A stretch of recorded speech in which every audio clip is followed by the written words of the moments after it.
అస్సలాము అలైకుం. ఈరోజు హదీస్ వెలుగు పుస్తక పఠనం నుండి నమాజు ప్రాముఖ్యానికి సంబంధించిన కొన్ని హదీసులు తెలుసుకుందాం. ఇక ఆరాధనలకు సంబంధించినటువంటి హదీసులు.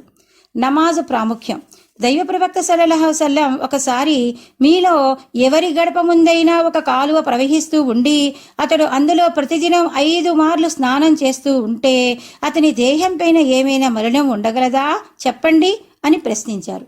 దానికి సహచరులు రజియల్లా అన్హు వీల్లేదు, మేము వలన ఉండడానికి ఏమాత్రం వీల్లేదు అని సమాధానం ఇచ్చారు. అప్పుడు ప్రవక్త మహనీయులు ఇలా బోధించారు, 5 వేళల నమాజ్ కూడా ఇంతే. అల్లాహ్ ఈ నమాజుల ద్వారా పాపాలను తుడిచివేస్తాడు. ఈ హదీసు ద్వారా దైవ ప్రవక్త సల్లల్లాహు అలైహి వసల్లం నమాజులు పాపాల మన్నింపునకు మార్గం అవుతాయనే సత్యాన్ని వెల్లడించారు. ఈ విషయాన్ని సులభగ్రాహ్యమైన ఉపమానం ద్వారా బోధపరిచారు. 5 వేళలా నమాజ్ చేయటం మూలాన మనిషి మాటిమాటికి దైవాన్ని స్మరిస్తాడు. దాని ద్వారా అతనిలో దైవం పట్ల కృతజ్ఞతాభావం ఏర్పడుతుంది. పరిణామంగా అతడు తన మహోపకారి అయిన దైవానికి విధేయత చూపే మార్గాన పురోగమిస్తూనే పోతాడు. అవిధేయతా భావాలు అతని మస్తిష్కం నుండి సమసిపోతూ ఉంటాయి. అతడు ఏదైనా అపరాధం చేసినా అది తెలిసి చేసింది కాజాలదు. దాని స్ఫురణ అతనికి కలగానే అతడు తన స్వామి వైపునకు మరలుతాడు. ఆయన సన్నిధిలో పడి విలపిస్తాడు క్షమాపణ కొరకు. హజరత్ అబ్దుల్లా బిన్ మస్ఊద్ ఇలా ఉల్లేఖించారు, పరస్త్రీని ముద్దు పెట్టుకున్న ఒక వ్యక్తి మహాప్రవక్త సల్లల్లాహు అలైహి వసల్లం సన్నిధిలో హాజరయ్యాడు. ఆయనతో తాను చేసిన అపరాధాన్ని గురించి విన్నవించుకున్నాడు. దానికి సమాధానంగా మహాప్రవక్త సల్లల్లాహు అలైహి వసల్లం దైవం అవతరింపచేసిన ఈ ఆయత్తును పఠించారు. ఇరు సంధ్యల మధ్య వేళల్లోనూ రాత్రి కొన్ని ఘడియల్లోనూ నమాజును ఆచరించండి. నిస్సందేహంగా సత్కార్యాలు దుష్కార్యాలను దూరం చేస్తాయి. ఆపై ఆ వ్యక్తి, దైవ ప్రవక్త ఇది నా ఒక్కనికే ప్రత్యేకమా అని అడగ్గా మహాప్రవక్త సల్లల్లాహు అలైహి వసల్లం ప్రవచించారు, కాదు, నా అనుచర సమాజంలోని అందరికీ ఇది వర్తిస్తుంది. ఈ హదీసు పై హదీసును విశదీకరిస్తుందని చెప్పవచ్చు. ఇందులో పేర్కొనబడిన వ్యక్తి దైవ విశ్వాసం గల వ్యక్తి, తెలిసి పాపం చెయ్యడు, కానీ మానవ సహజమైన క్షణిక ఉద్రేకాలకు లోనై పొరపాటు చేసేశాడు. అయితే దానివల్ల అతనికి కలిగిన మనస్తాపం అతన్ని మహాప్రవక్త వద్దకు తీసుకువచ్చింది. తన తప్పుకు శిక్షను అర్థించాడు. అప్పుడు మహాప్రవక్త హూద్ సూరాలోని 114వ ఆయత్ పఠించి తదనుగుణంగా నడుచుకోమని చెప్పి పంపించారు. అందులో 5 వేళల నమాజును ఆచరించే ఆదేశంతో పాటు సత్క్రియలు దుష్కర్మల నివారణగా పరిణమిస్తాయనే సత్యాన్ని బోధించడం జరిగింది. ఈ హదీసు ద్వారా మహాప్రవక్త సహచరులు తమ ఆచరణల పట్ల ఎంత జాగరూకత వహించేవారో, వారికి మహాప్రవక్త ఎంత జాగ్రత్తగా శిక్షణ గడిపేవారో బోధన పడుతుంది. మహాప్రవక్త సల్లల్లాహు అలైహి వసల్లం ఇలా బోధించారు, ఈ 5 వేళల నమాజ్ అల్లా తన దాసులపై విధించాడు. ఎవరైతే సరైన రీతిలో వుజూ చేసి వేళ తప్పకుండా నమాజ్ చేస్తాడో, రుకు సజ్దాలు సరిగ్గా ఆచరిస్తాడో, ఎవరి హృదయం నమాజ్ చేసేటప్పుడు దైవ సమక్షంలో వినమ్రత కలిగి ఉంటుందో అలాంటి వాని మన్నింపు క్షమాపణలని అల్లాహ్ తన బాధ్యతగా గ్రహిస్తాడు.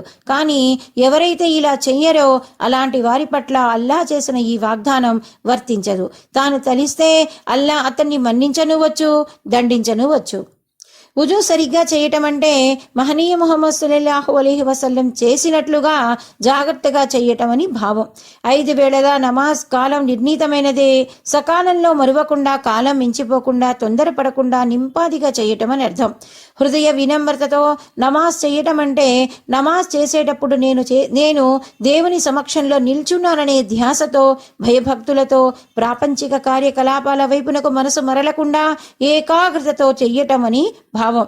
ఎవరైతే ఇంత శ్రద్ధాభక్తులతో రోజు 5 వేళలా చైతన్యవంతంగా నమాజ్ చేస్తారో వారు తమ నిత్య జీవితంలోనూ నిజమైన దేవుని దాసులుగా జీవించడానికి, ఆయన పట్ల విధేయత కనపరచడానికి చిత్తశుద్ధితో కృషి చేస్తారని ఆశించవచ్చు. అలాంటి వారికి కాకపోతే మరెవరికి లభిస్తుంది దేవుని క్షమాభిక్ష? అబ్దుల్లా బిన్ అమ్ర బిన్ అల్ ఆస్ రజియల్లా అన్హు ఇలా ఉల్లేఖించారు, ఒకరోజు మహాప్రవక్త సల్లల్లాహు అలైహి వసల్లం నమాజ్ గురించి ప్రసంగించారు. అందులో ఈ విధంగా ఉపదేశించారు, ఏ వ్యక్తి అయితే తన నమాజును జాగ్రత్తగా కాపాడుకుంటాడో ప్రళయ దినాన అతని కొరకు అది జ్యోతిగా, నిదర్శనంగా, మోక్షానికి కారణభూతంగా రూపొందుతుంది. ఎవరైతే తమ నమాజును కాపాడుకోరో వారికై అది జ్యోతి కాదు, నిదర్శనము కాదు, మోక్షానికి కారణభూతము కాజాలదు. ఈ హదీసులో ముహాఫిజత్ అన్న పదం వాడబడింది. దానికి సరిగ్గా కనిపెట్టి ఉండటం, పరిరక్షించుకోవటం అని అర్థం. నమాజును కాపాడుకోవటం అంటే సరిగ్గా వుజూ చేయటం, సరైన వేళకు నమాజు చేయటం, నమాజులోని ప్రతి అంశాన్ని అంటే రుకు, సజ్దా, జల్సా తదితర వాటినన్నిటినీ నింపాదిగా ఆచరించటం, మనసు పరిపరి విధాల చంచలంగా సంచరించకుండా ఏకాగ్రతతో, దీక్షతో, శ్రద్ధ భక్తులతో నమాజు చేయటమని భావం. అలాంటి వ్యక్తి చేసిన నమాజ్ ఏ ఆసరా దొరకని ప్రళయ దినాన అతని మార్గంలో జ్యోతి కావటం, అతడు దైవ విధేయుడుగా జీవించడానికి నిదర్శనమవటం, ఈ విధంగా అతన్ని మోక్షానికి కారణభూతం అవటంలో ఆశ్చర్యమేముంది? మహాప్రవక్త సల్లల్లాహు అలైహి వసల్లం ఇలా ప్రబోధించారు. మునాఫిక్ అంటే కపట విశ్వాసి చేసే నమాజ్ ఎలా ఉంటుందంటే అతడు సూర్యకాంతిలో పసుపు వన్నె సంధ్య వేళ ఆసన్నమయ్యే వరకు నిరీక్షిస్తూ కూర్చుంటాడు.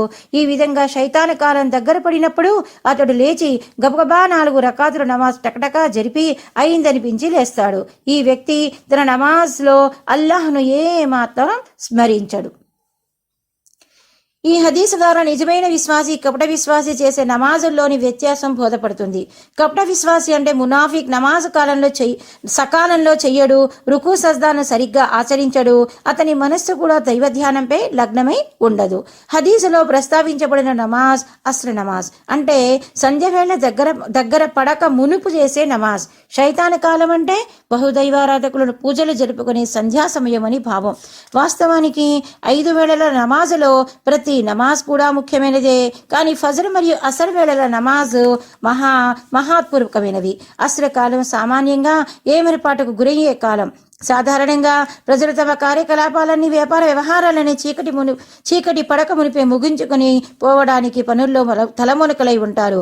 ఈ కారణం వల్ల విశ్వాసి జాగరూకతతో వ్యవహరించకపోతే కాలం దాటిపోయి అస్ర నమాజ్ ప్రమాదానికి గురయ్యే అవకాశం ఉంది.